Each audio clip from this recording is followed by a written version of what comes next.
Hello and welcome to Personality Profile on PM. My name is Nana Ansakwa, and they say God's time is the best. But let me digress a bit before I come to God's time. You see, if politicians can give us water and then ask us to applaud for them because they gave us water, then I think my viewers this Friday, you need to applaud for me for the guest that I am bringing. Now, she was the first woman director CID. She was the first woman ever commandant for the Ghana Police School. She was also very active in Ghana road safety. How did she do it? Who am I talking to? That in a world-dominated men, she was able to stand tall and lead exemplary. Now, Women's Day is just round the corner. So maybe that's why this interview waited till now. And it just fits in perfectly to champion the cause of good women. I am talking to Commissioner Retired Gifty Anin to find out how she did it. Right after the break, the interview starts. Hello and welcome back to the most exciting part. And I think for the purposes of the interview, she's going to be Auntie Gifty, isn't it? I think it'll be fine. Auntie Gifty. Hi. Well, thank you very much. I've been chasing this opportunity for some time now. And I am glad that just as Women's Day is round the corner, I get to talk to you and I get to hear your secret because it's going to inspire a lot of women in the industry. But I'm going to go all the way to Kumasi because I know that's where you were born. I was actually born in Winneba. I see. My father was a civil servant. Okay. But I grew up in Kumasi and later on moved to Tamale, where I did a lot of my schooling. I came down south to continue. Yes. So in Tamale, you did schooling to what? I was in the United Primary and Middle School. They used to call it Kuli Kuli School. Well, Kuli Kuli means what? Kuli Kuli is a type of food. Oh, okay. You know, it comes from peanuts. I see. When they take the oil out, they roll it like achumo. Okay, okay. Then they fry it. And as school kids, we just roll them on our sleeves and eat along. And eat alone as we go on. We used to walk from Moshizongo, where I was living, to United. Those who know Tamale very, very well. I used to walk from Moshizongo to the Yendi Road, where my school was. About 2 kilometers, 1 kilometer? About 8 kilometers in, 8 kilometers back. Wow. 8 kilometers in, 8 kilometers back? Yes. Now that's a trek and a half. So you schooled up until what level before you came down south? Middle school level.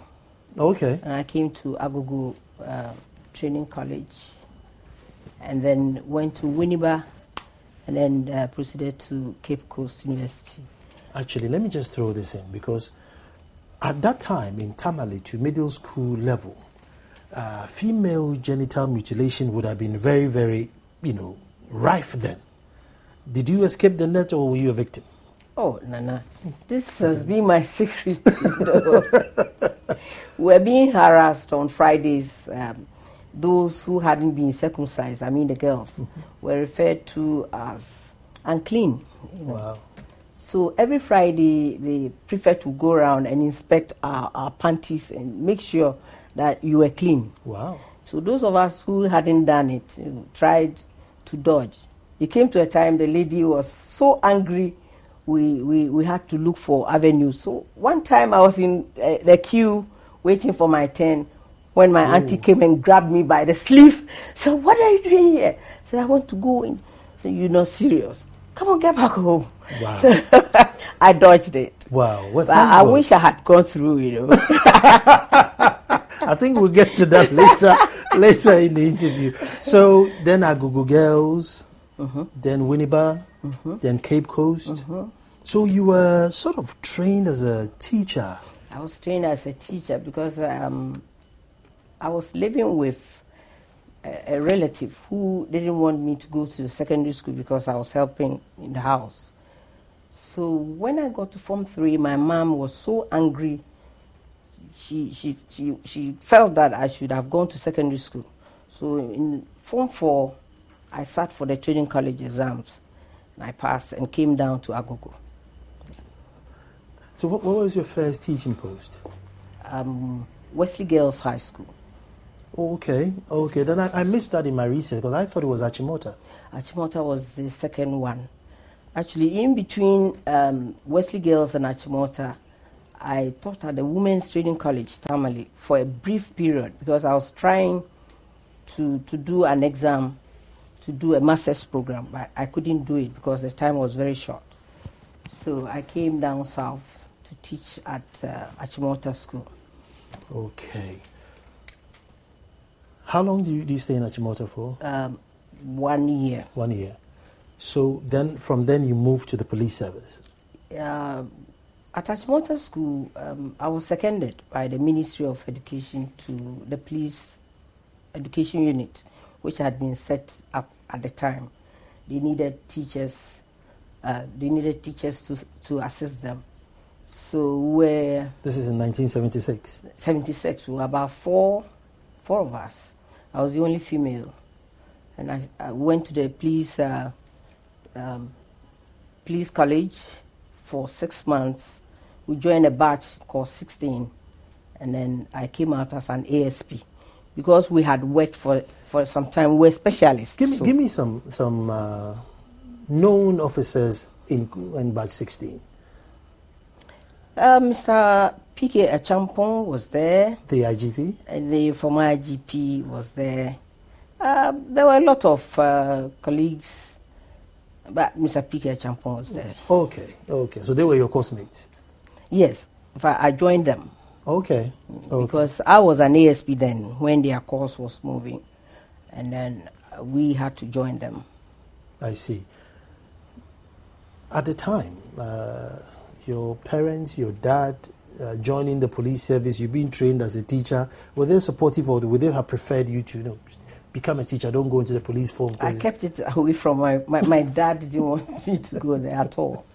So I kept this out, and when I passed out, I started working at the police headquarters education unit. Then the coup came.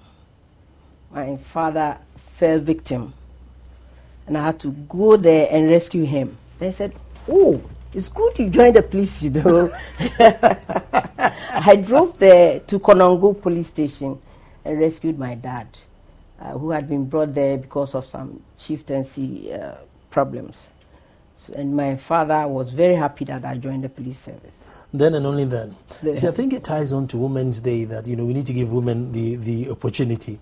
So from ASP, so by this time you were teaching in the police service or you were just a regular officer? The police education unit is not like the military.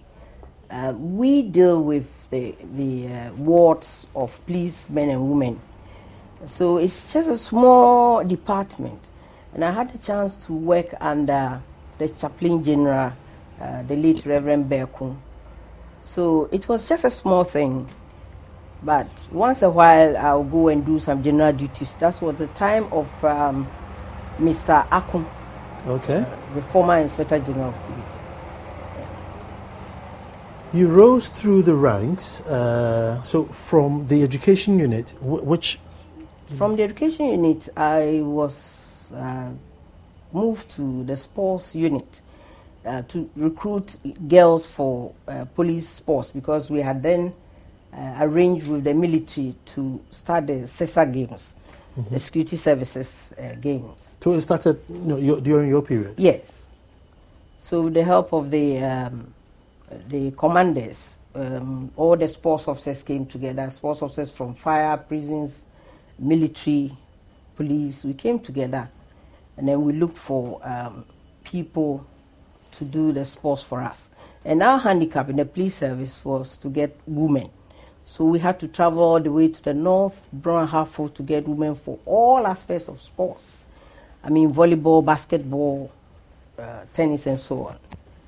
So I was there with the sports unit until the coup came, and I was moved to the CID price control unit, which was based on the first floor. Then I went for another training, and I was moved to Takoradi to be in charge of licensing. In fact, I was the second in command of the licensing unit of the Ghana Police Service Western Region branch. So at which point, because I know you got 5 lovely kids, Mm-hmm. so at which point did the children start coming in? That was the challenge. In a male-dominating unit or institution, you have to go twice to be recognized, even halfway. So I was having kids from my DSP time to Assistant Commissioner time. So I had to make it quick. Get it over with Get them working. Come back into the competition. Yes. Now, I had to combine the work, my home, a husband who was part of the kids. I mean, and I know women out there who know that if a wife, your husband is your last kid. When he's sick, you have to nurse him. Is it true? Is it true? Nana. So licensing in Takoradi, that must be a hectic job. Yes. I was there for a few months, and I was posted to Accra to be in charge of the National Road Safety Committee as the secretary to the committee. National Road Safety. Now, I know you still have a very, passion for national, because I see on your Facebook wall when you're still lamenting about, some of the things that we do and don't do. So briefly, is there any proposals that you made during your time that we are still not doing, or we've done all and then we need to do more? Nana, a lot. At that time, the World Bank was interested in Ghana, Kenya, and a few countries that had the motor accident rate going high. So I went to do a lot of courses in Northumbria, the UK, and came back to work for Ghana government. I did this with the Department of Fiday Roads and a lot of senior officers in the police service. During our time, the Kaneshi roads were made. Mm-hmm. The overpass, the first overpass to be made in Ghana, and also the 3 lanes, Kaneshi, as I've just said, and then the divide. Later on, they realized that there was a need to put some barricades there because people were scaling. Even now, I think people are still scaling. And the other road on the Tema Takoradi road, the extension that goes to Achimota, the other overhead was also made. The bypass from the bypass from Accra, when you get to the Accra Mall, that bypass that goes to East Legon. Okay. Yeah, it was the National Road Safety. So you recommended those that ones? Recommended. Oh, okay. That recommended that. A lot of roads, and even the stats on the roads were introduced by the road safety at the time. I'm sure we'll have to come back and talk more about road safety, because there were also campaigns during Easter and Christmas. We're going all the way to northern and upper regions just to bring down this road safety thing into all road users, not only the drivers, but all road users. First woman commandant in Ghana Police School. Aren't you scared? It must be a daunting job. First woman, the school is by all means predominantly men. They probably all have their, preconceived ideas about what women were. How did you tackle that? Actually, men were then commandants of the police college. It's not even the school itself, but the college where the senior officers go. Some promotions were made, and I was left out. So. And these are your co-equal in ranks. My colleagues and even those behind me were promoted, and I was left out. And it was very difficult and challenging for those who had overtaken me to perform whilst I was at the headquarters. That was when I was in charge of CID, So there was no way. So you were director CID then? Yeah, I was in director CID. And there was no adverse finding against me, no complaint, nothing. So I was bypassed. I didn't challenge anyone. So I asked the IGP, can I take some months off? He said, okay, fine. So I applied to the GIMPA, in fact, first to Legon to do my master's, but I was late, so I had to do it in GIMPA. So whilst I was doing my master's, I was recalled to go and take up the mantle at the police college as the first woman commandant. It was really challenging, yeah. So I went to the armed forces to see some colleagues there for support. The then commander, Air Force, Navy, and even the Army were all prepared to help. So they brought people there to support me at the college, just to make a special group. So my intake, the intake that I worked with, that's intake 36, 37, is a class. If you go to the police service now, they are in the positions that we can be proud of. And you introduced first women motor riders? The first women motor riders was done by Mr. Mustafa Gaba. Okay. I was then the 2IC to him. Okay. So we went out to look for women. And because it was all women affairs, I was spearheading. With them. Yeah, okay. I was spearheading, but I wasn't the instructor. There was an instructor, one Mr. Botwe. So I was just assisting them, encouraging the women to take up the mantle, because it is very challenging. It can be. So basically you saw two groups graduate. Yes. I know your group speak very highly of you. I told one person I was going to interview you, and he says to say, big hello, and that he owes you a lot because they came through your group. What did you add just to make your group that special group? Yeah, when they heard a woman was coming, they laughed. They said, oh, a woman to be commandant here. Okay, we'll see. So my first talk was to brighten the corner where you are. Mm-hmm. And I told them why I was coming there as a commandant. I had been moved from headquarters just to make room for people to operate. And there was nowhere they could send me. They first sent me to the education unit. And I've already told you that the education unit in the police service is very small. It's just a small thing, award schools. So I went to the ministry. I wanted to make a mark.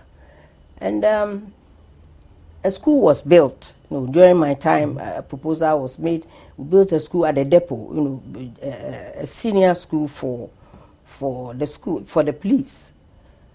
And they realized that I was redundant, someone who has done courses, I've been to the US, I've been attached to Newcastle, director CID, the first woman to even set up Women and Juvenile Unit, which is now the Domestic Violence Support Unit. So you had done all that? I had done all that. And they said you should go and hide the school. And they said I should go down to, the one who was heading the education unit was a deputy superintendent of police.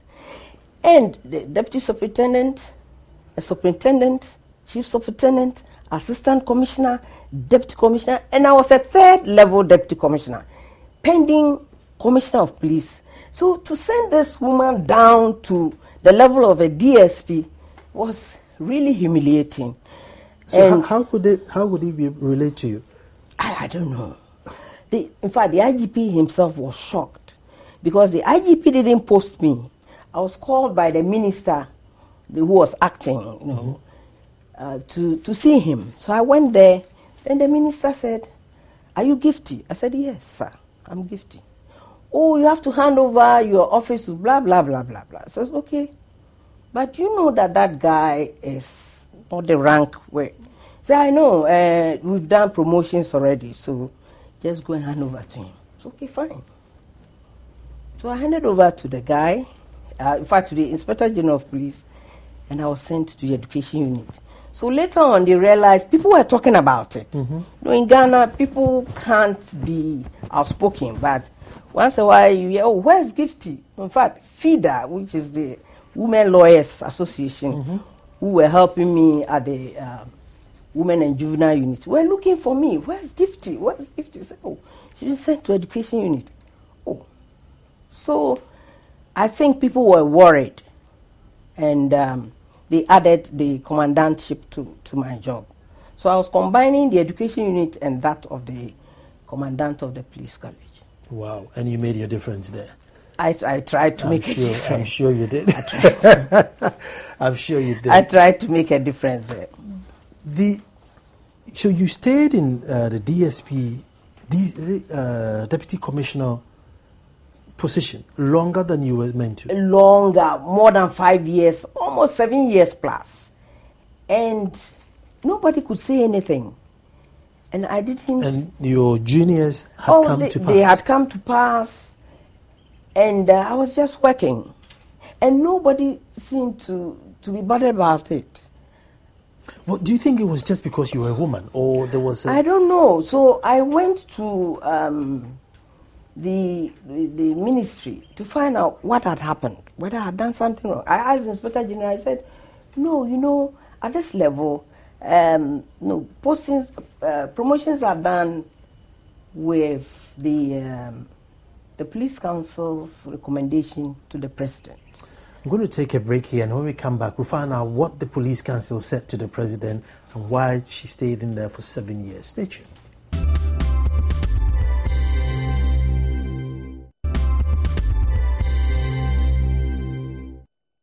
Well, it's becoming a story of surviving in a male-dominated world, unfairly, if I may add. And I told you that perfect timing, considering World Women's Day is around the corner, how one woman stood the odds. But Auntie Gifty, we got to the point where the police council then had to sit and decide when to promote you, since your juniors are coming to pass. The police council had then been dissolved. It had been dissolved because that was the second coming of the former President Kufuor's administration. So there was nobody to complain to. And I had to take the challenge myself. I got to know that I had been discriminated against. So I went to the ministry to ask. And I was told it's a regional balance. So I asked whoever was talking to me whether he knew where I was coming from. Which region? Am I from the moon? I should come from one of the regions in Ghana. To balance me out. Yeah, to balance me up, So I had the privilege to look at things differently. It toughened me up. Was there anybody in there instigating your promotion? I wouldn't know. And I didn't even want to know because there was nobody to complain to. And people had been promoted already, so nobody could be bothered. And I was then promoted. So what was the final straw that made them say, well, in fact, we have to promote this woman now? People were talking all over the place. And nobody it was becoming too obvious. Yes, because it was, and those who had been promoted, some couldn't perform because I was around, So during the passing out, I was called to higher places, and then I was promoted. Maybe the turn up of my cadets, I don't know. But I just want to find, by this time you've done your waju and you've done everything. So there was records to say that you were working. Something, Nana. When we joined the service, women were retiring at assistant commissioner position. There was no way a woman could go beyond assistant commissioner level. So Mrs. Jane Donko, the first commissioner of police, female, was brought to police headquarters during Mr. Peter Namfuri's you're the second? Yes. Okay. So when she came, we discussed this issue, and we put up a paper. That was the time Beijing was on, women were shouting all over the place. So we said, why can't we cash in to this? We should move forward. So we went to see the women groups, and we were asked to write something to prove that we're being discriminated against. So we wrote with the help of one Dr. Bruce, she's retired now. She was then at the police hospital. So we wrote to the former Mrs. Rawlings. Mm-hmm. She was the head of the Women Groups Advocacy Group. Mm-hmm. And then fortunately, the minister approved that we should move on. So the women went on courses, and then we were promoted above the rank of AC. So I was surprised that there was nothing against me. Nobody had said anything against me, and people had been promoted above me, and nobody even called me to tell me. Why didn't you give up? Why didn't you say, look, enough of this, look, I'm leaving? It toughened me up, just to prove a point, that in a storm of such things, put your foot forward. So all women watching me who are in this position, don't give up. I never gave up. So I spoke about it, and I was promoted. And I was sent to the police headquarters, and a lot of things changed. I made changes. People had been in positions for more than 20 years, and they hadn't moved.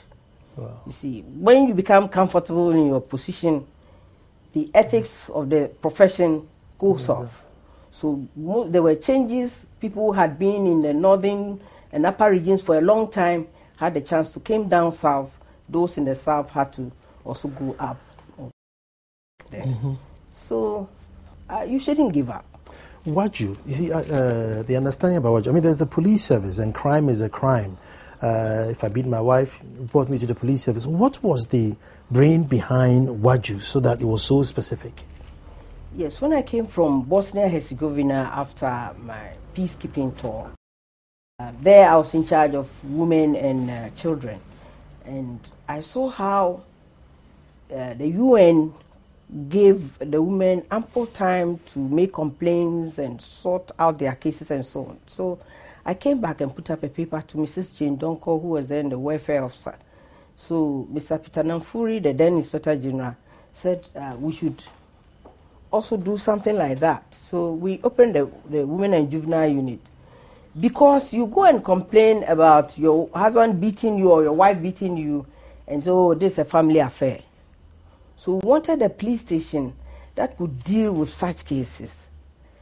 But we are still at where we started. I thought by now we would move in, we would be proactive.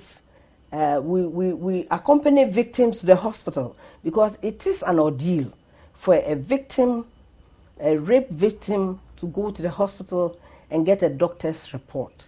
I will tell you something very funny and very serious. There was a case involving an 18-year-old girl who was raped.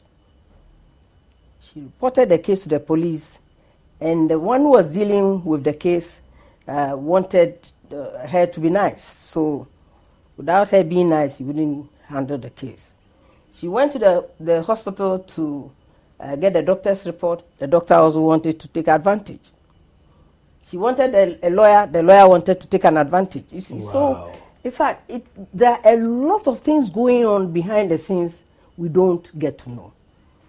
So Waju or Dofsu, which is trained to do these things, should move forward now. You accompany the victim to the hospital. You accompany the victim to the courts. Don't just issue checks for them to go to the hospital for a doctor's report. Because when they go there, they have to pay. Mm-hmm. And if he has no money, she will just go and dump the sheet somewhere else. That's the end of the case. So we have to move on. We are still static in the police service.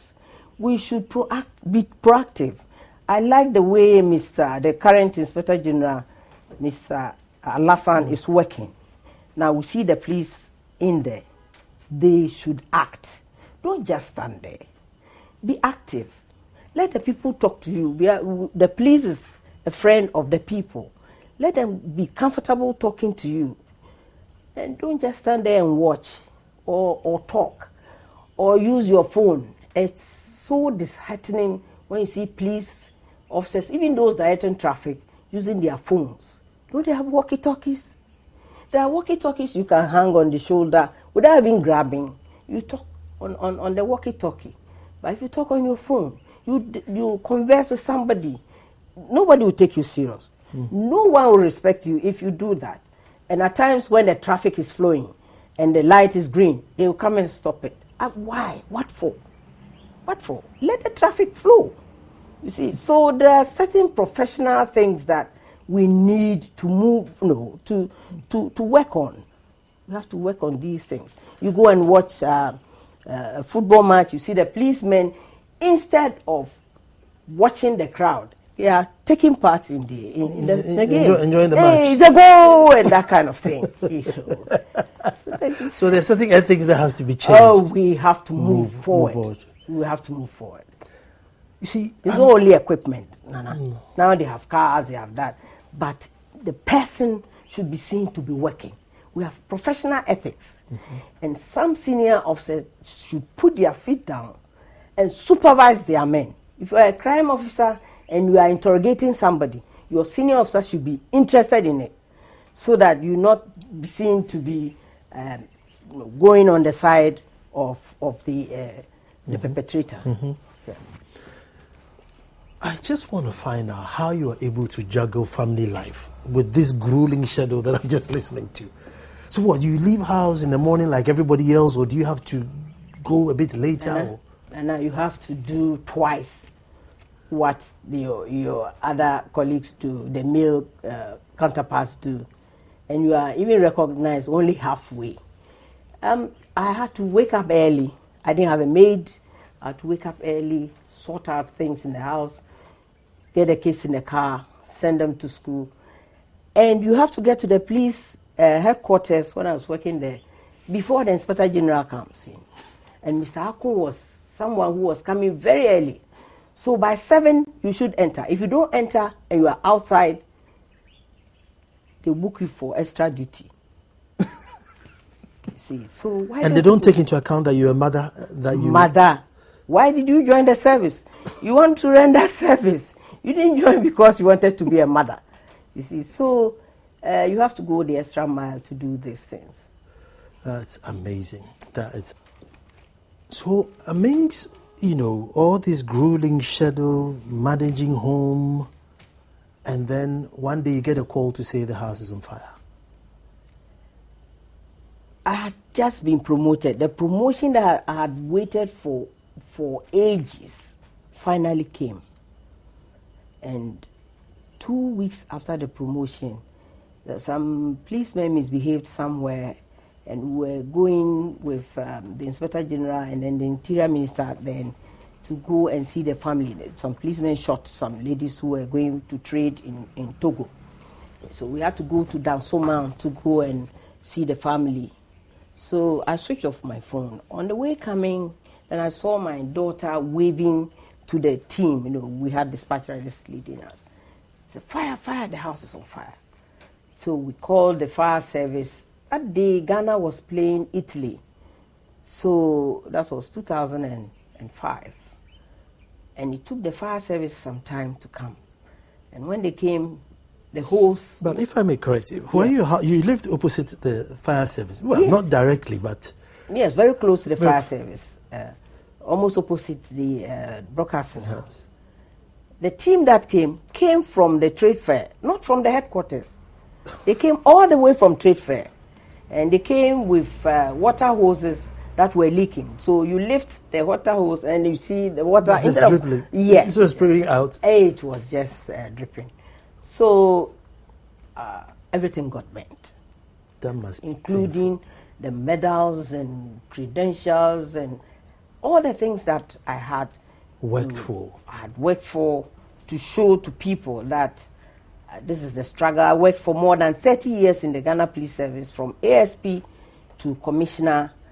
It wasn't easy at all. And you have nothing to show for? I had nothing to show. And for these pictures you see here, I had to go to the forensic lab for them to reproduce some of them. Wow. It's not the goods that I lost, but some of the records and pictures. Sentimental. So sentimental. But I had to let them go. So from then, you then went to the UK and became Director, Passports and Immigration? Yes, I was... Again, the first woman to do it? The first woman to do it, always first. Except the Inspector General position and then the Deputy Inspector General position, I wasn't giving. I was going to say that it was in the news. I read it in the news. I even gave you a call to say, apparently you're going to become the IGP. No. I think I'll talk about that rather than then go back to London. How come you were never given the position? I don't know. That is the prerogative of the head of state. Maybe on recommendation of the police council, which is the balance. I didn't get it. Maybe I didn't qualify, and I didn't also struggle for it. But behind the scenes, we worked with the Inspector General, the Inspectors General of Police that were put there. We had to work with them for the organization to move on. We can all not be Inspectors General, so. But there was a wave where, I don't know, I think Ghana was ready for a female Inspector General. I mean, I don't know where it came from, but you could just tell from media reportage and everything that it was time for a woman IGP, and everyone says so. You can say you want a woman IGP, but the woman should be competent. The woman should be qualified. The woman should be someone who has moved around so that she can perform. But if you are there because a woman should be there and you cannot perform, then I think the men should be there. You see, because as I was telling you, women were ending at Assistant Commissioner of Police. Mm-hmm. So if that bar is removed, then we should work for it. Mm-hmm. We can't just move in to be Inspectors General. We have to work for it. We have to attend courses, And I wasn't chosen, and I wasn't worried at all. But I was prepared to work with whoever was selected. So we go back to London, Director, Passports and Immigration. Mm-hmm. Now, the London High Commission Officer, that passport section, is even busier than the one in Accra. Yes. And again, you were supposed to go and man it. Yes. It is UK and Ireland combined, and I was manning it with the support of some staff from the Foreign Service Annex. So we were doing this.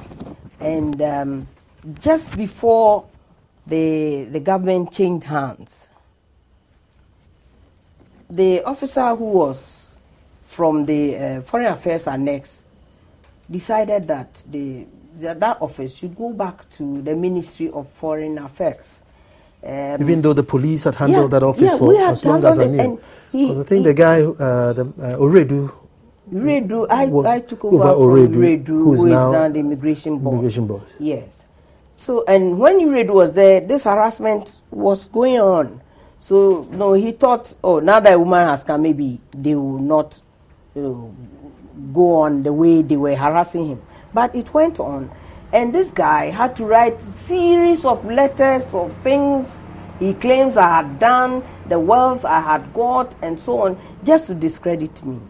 So even in London, you didn't escape it? No. As for the discrimination, it followed me from Ghana to London, to the UK. I just, because it's World Women's Day and I've managed to get this interview now, what is it that we find hard to accept women in certain institutions? What is it? I think that people have the fear that women will not perform. Women will not do well. So why do you put a woman there? The woman should be home and looking after kids. You were asking me how I was combining these things. You must be persistent. You must work hard. You must be knowledgeable. So anytime, I remember one time there was a course to be done by some police officers. Then the letter that came from the IGP was that 25 men and one other. And the one other was supposed to be a woman. You see, so I said, these people, I'm going to work with them and I will deal with them the way they are dealing with me. So you must be outspoken, you must be verbal, you must be knowledgeable, you must be firm. And then you stand for the right. You must stand for what you believe in. If you want to amass wealth, you won't get anywhere. You see, this standing firm and fighting for your right, which is right, there might be is there not a fine balance of maybe overpowering your husband and then end up losing your family life as well? Where do you draw the line? One thing in life that I always say is I don't want to be forced to agree to compromise. You can't force me to compromise with you. If I want to compromise, I will.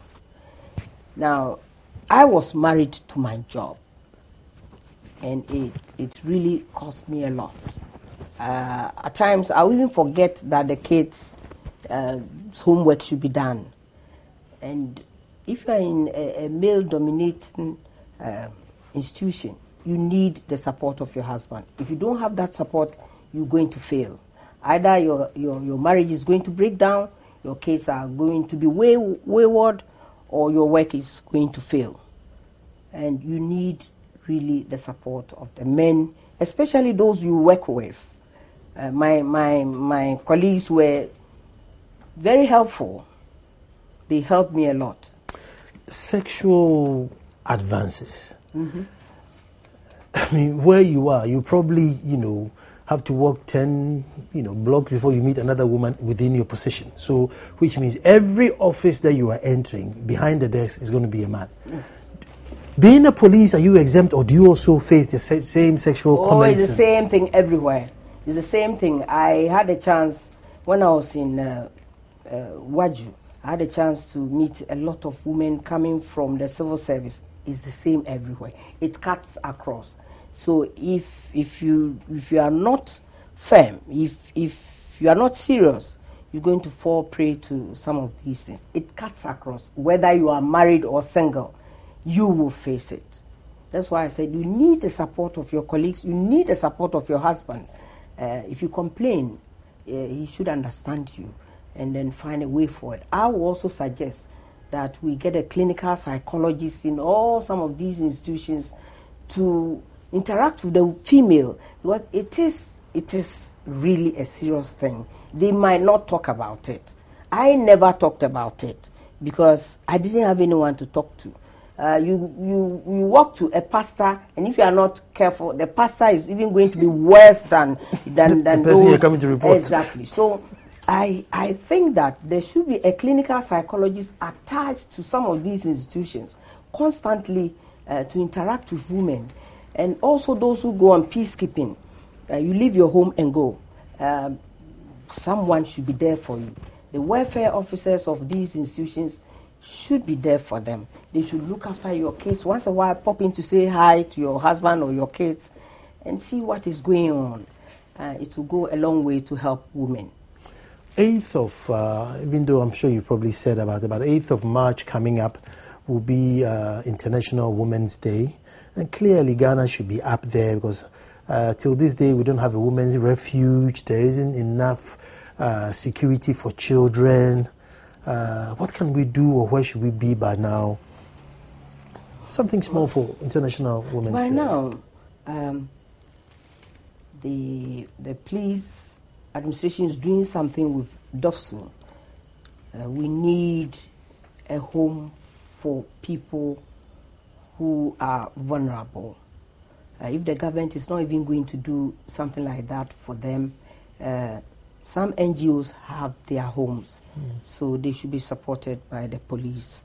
And then I think we'll get there. And we should speak out. Women should speak out. We're fond of hiding some of these things. When we speak out, our kids will also imbibe into them. Because we go to the schools, a lot of things are going on in the secondary schools, in the primary schools, in the boarding houses. We have to talk about them. Even in the cells, in prisons, we should talk about them. I can't let you go without talking about Bosnia, because you just made mention that you go on peacekeeping and you leave your children, or you have to go with them, or? In a war-torn zone, families are not allowed. So you leave your kids. You are given some days off. I think in a month you have about 2 days off. We call it CTO. And these days you have to pile them up. Maybe in 4 months you have about 5 to 8 days you can travel. And some of us coming from Africa couldn't come down because from Bosnia to Ghana would have been about $4,000.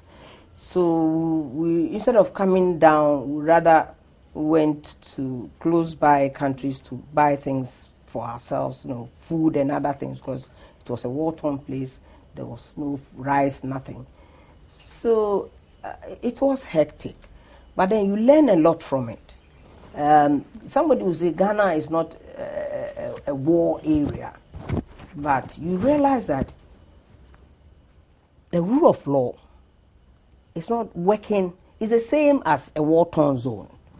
If the institutions that have to control rule of law are not working, you are like somebody who is in a war-torn zone. You are like somebody in Bosnia-Herzegovina at that time. So our institutions should be seen to be working. The court should work. The police should work. Officials who are not professionals should leave the police service to work. The Inspector General of Police is a professional, and he has able members who support him. The minister, if I had my own way, the minister for the interior should be somebody who knows something about policing. If you don't know anything about policing, please go on the net and learn it, because you need the support of your staff. The technical. Yes, the technical know-how. Yeah. Now, I know you speak Swahili. Yes. You speak about 2 languages of the north, or 1? When I was attending school in Tamale, every year you do 1 local language. You read and write. So I could read and write most of the then local languages which were spoken. So that we have Dagbani or? Dagbani, Hausa, Ewe, Gan, Zima, Ashanti, Ekwapim. That's what I call an all-rounder. That's what I call an all-rounder. And I think this interview will be absolutely perfect and befitting for this time period. And I am glad, very, very glad you gave me this opportunity. And hopefully we'll come back and do part 2 on road safety. Right. Well, Auntie Gifty, thank you. Thank you very much. And my kinesiology I did in Winneba when I was doing the physical education has helped me a lot in life. Now I don't do any active sporting, but I know the muscles to control and keep you fit. To keep me fit. Even the facial muscles. Thank you, Nana. I'm very grateful. Thank you too. Well, folks, I told you, you need to applaud me for this guest that I brought you. And I've really enjoyed it. I've learned it. And my goodness, what women have to go through just to be recognized. Probably half as good as men. But until I come back to you next Friday with a different personality, have a fantastic week. Thank you.